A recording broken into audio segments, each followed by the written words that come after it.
সকলকে জয় যিশু। আমার নাম সেবক মজুমদার। আমার বাড়ি আমদঘাটা, পোস্ট মগরা, জেলা হুগলি। আজকে আমি আমার জীবনের বড় সাক্ষ্য দিতে চলেছি।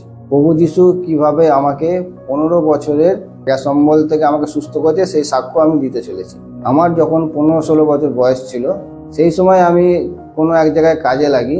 প্রথমে আমি লরিতে খালাসি করতাম। গাড়ির লাইনে কাজ করার জন্য আমাকে রাতের পর রাত জাগতে হতো। খাওয়া দাওয়ার কোনো টাইম টেবিল ছিল না। কাজ যখন আমি করতে থাকি, সেখানে আমায় যখন বলতো আর্জেন্ট কাজ আছে, ইমার্জেন্সি কাজ আছে, তাড়াতাড়ি গাড়িটা খালি করতে হবে, আবার লোড হবে, আমি কোনোভাবে ভালো রেস্ট পেতাম না। এমনকি খাওয়া দাওয়ার কোনো ঠিক ঠিকানা ছিল না। দুপুরে খাবারটা টাইম মতো খেতে পারতাম না। একবারে রাতেই খাওয়া হতো, কারণ তাড়াহুড়োতে টাইম থাকতো না। গাড়ি খালি করতে হবে, লোড করতে হবে। এছাড়া আমাদের পরিবারেও রিচ খাবার হতো। সেই রিচ খাবার খাওয়ার কারণেও এই আমার গা পাক দিত, বমি বমি ভাব হতো।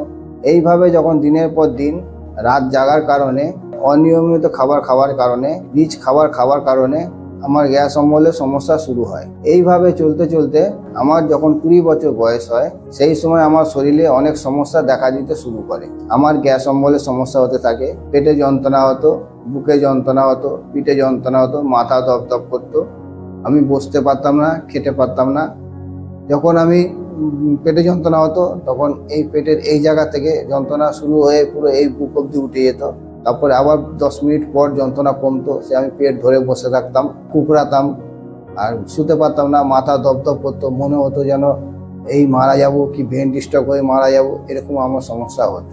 এই গ্যাস অম্বল আমার মাসে একবার দুবার এরকম হতো। 15 দিন 20 দিন অন্তর অন্তর একবার করে হতো। আর যখন হতো তখন খুবই বাড়াবাড়ি হতো, পেটে যন্ত্রণা, বুকে যন্ত্রণা হতো। যখন খুব বাড়াবাড়ি হতো, আমি বসতে পারতাম না, উঠতে পারতাম না, শুতেও পারতাম না, কিছু খেতে পারতাম না। বাধ্য আমার বাড়ির লোক আমাকে রিক্সায় করে আমাকে হসপিটাল নিয়ে যেত। সেখানে আমার হাতে ইঞ্জেকশন দিত, ওষুধ দিত। সেই ওষুধ খাওয়ার 2 দিন 3 দিন পর আমি সুস্থ হতাম। 2 দিন 3 দিন আমার কাজকর্ম বন্ধ থাকতো, আমি কাজ করতে পারতাম না, শরীর পুরো দুর্বল হয়ে যেত, কমজোরি হয়ে যেতাম আমি। এই গ্যাস অম্বলের সমস্যা আমার ধীরে ধীরে বাড়তেই থাকে। আগে মাসে 15-20 দিন অন্তর অন্তর হতো, তারপরে সমস্যা আস্তে আস্তে আরও বাড়তে থাকে। তারপরে সপ্তাহে 1 দিন 2 দিনও হয়ে যেত। গ্যাস অম্বলে পেটে যন্ত্রণা প্রচুর বাড়াবাড়ি হতো। তখন আমি মগরা হসপিটালে চিকিৎসা করাতে থাকি। চিকিৎসক কোনোদিন আমাকে 1 মাসে ওষুধ দিতেন, কোনোদিন 15 দিন ওষুধ দিতেন। বলতেন এটা খাও, খাওয়ার পরে আবার আসবে, দেখাবে, আবার ওষুধ নিয়ে যাবে, এরকম বলতো। এইভাবে লাগাতার ওষুধ খেতেই থাকি, কিন্তু কোনো সুস্থতা পাচ্ছিলাম না। চিকিৎসা করিয়েও আমি কিছুতেই সুস্থ হতে পারিনি। এই সমস্যা যখন হতো, আমার ওষুধ খেয়েও কমতো না। তখন খুবই কষ্ট পেতাম। মনে হতো, এই যন্ত্রণা যখন হতো তখন মনে হতো যে ব্রেন স্ট্রোক হয়ে যাবে, মারা যাব, এরকম মতো মনে হতো। পেটে যন্ত্রণা, বুকে যন্ত্রণা এত হতো, আমি না বসতে পারতাম না, উঠতে পারতাম না, খেতে পারতাম না, শুতে পারতাম। আমি খুবই হতাশ হয়ে যেতাম। আমি ভাবতাম যে আমার পরিবারে 2টো বাচ্চা আছে, এরা কি খাবে না খাবে, আমি চলে গেলে এদের কে দেখবে, আমি এই চিন্তা করে আরও চিন্তিত হয়ে যেতাম। এইভাবে হতাশা নিরাশার মধ্যে দিয়ে, এইভাবে অসুস্থতার মধ্যে দিয়ে 15টা বছর পার হয়ে যায়। এইভাবেই যখন দিন যেতে থাকে, আমার বাড়ি মগরা পোস্ট অফিসের কাছে। সেখান থেকে হয়ে জিটি রোড হয়ে আমি নাকশা মোড়ে কাজে যেতাম। আমি যখন কাজে যাচ্ছিলাম, মগরা ব্রাঞ্চে প্রভু যিশুর যখন প্রার্থনা শেষ হয়, তখন এক দিদিকে আমি জিজ্ঞাসা করি, এখানে কি প্রভু যিশুর প্রার্থনা হয়? তো উনি বললো, হ্যাঁ, এখানে প্রভু যিশুর প্রার্থনা হয়।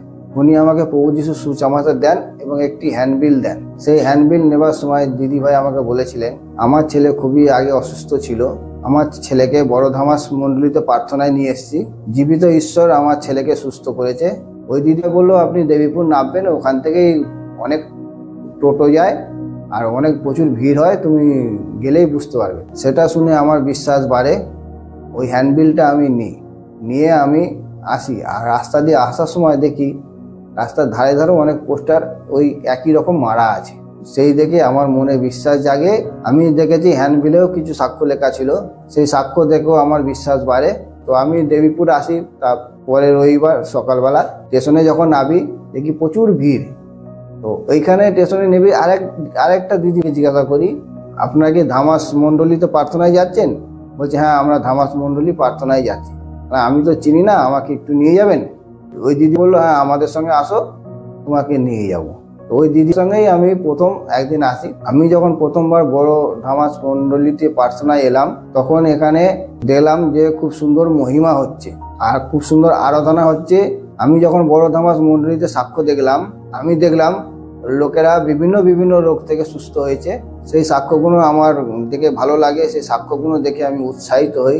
তারপরে ঈশ্বরের দাস আসলেন, ঈশ্বরের দাস বাক্য প্রচার করছেন, ঈশ্বরের বাক্যকে বলছিলেন। তিনি প্রভু যিশুর সম্পর্কে বলছেন, যে তিনি প্রভু যিশুর কার্যগুলোকে বর্ণনা করছিলেন, ঈশ্বরের মহিমাকে বলছিলেন। সেটা আমি শুনি, সেটা শুনে আমার খুবই ভালো লাগে।